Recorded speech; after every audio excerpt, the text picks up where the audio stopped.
Okay mga idol, so isasabay na natin yung ano no. Sabay na natin na linisan yung air filter natin. Okay mga idol no. So natanggal na natin. Tatanggalin na natin yung tangke. So tatanggalin natin muna yung hose ng overflow. So, since nakaano lang naman to.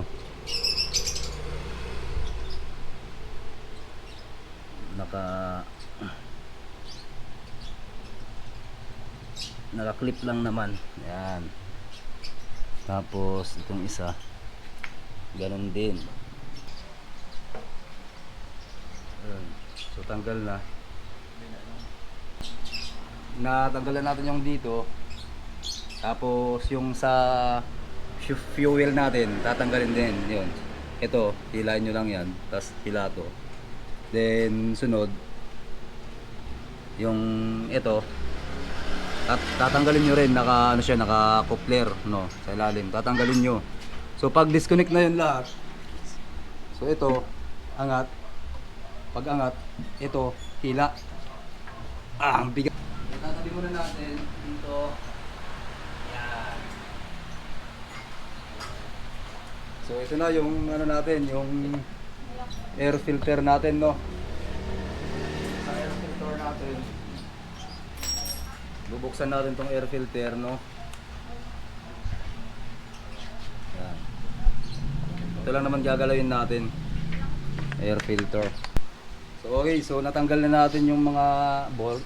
1, 2, 3, 4, 5, 6, 7, 8.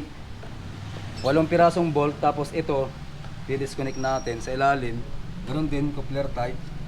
So pindot sa ilalim, then hugot. Ayun. Na natin to. So ayan, pakita mo dito ang sa.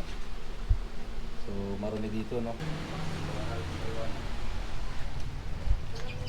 So sobrang dumi na pala mga idol oh. Tingnan. Oh. Grabe oh. Oh, ang kapal. Parang magtatanim ng kamote. Grabe. Oh. Grabe mga idol, sobra.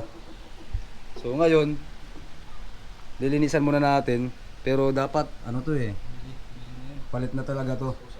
Kasi disposable to, buti kung nakabili tayo nung washable. Sa susunod, bibili natin washable na lang. Okay, so maglilinis muna tayo. So mga idol, ito ibababad muna natin.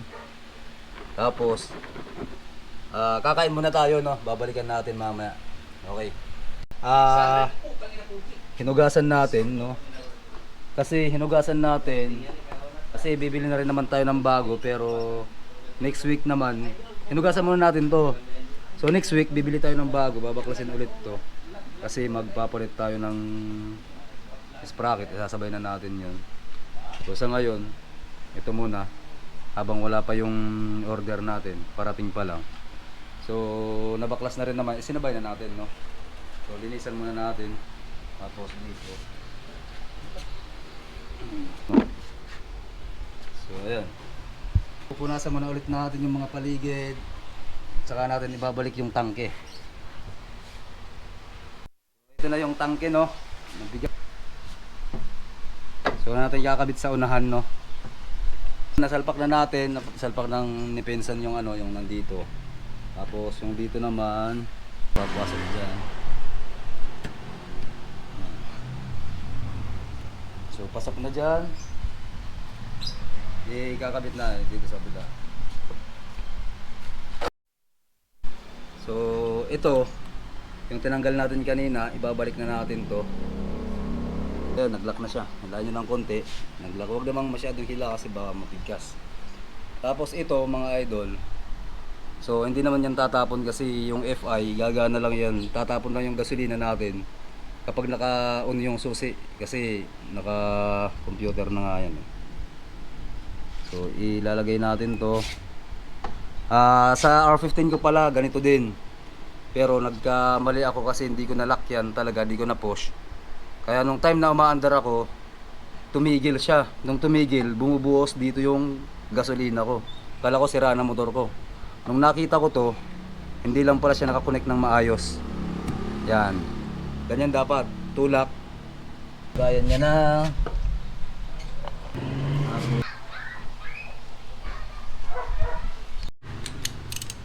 So nalagay na natin. Ito pala yung drain, no. Yan yung drain niya. Higpitan natin ng banayad lang din. Yan.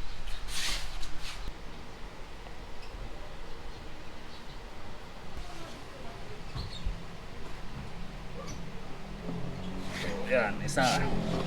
Ito yung pangalawa. So Shell Advance 10W40. Kasi subok na to mga idol. Shell, baka naman. Baka naman, Shell. Susubukan natin, no? So, ayun, nahugasan natin, nalinisan natin yung air filter. So, nakapag-change oil na tayo. Papainitin natin yung makina, no?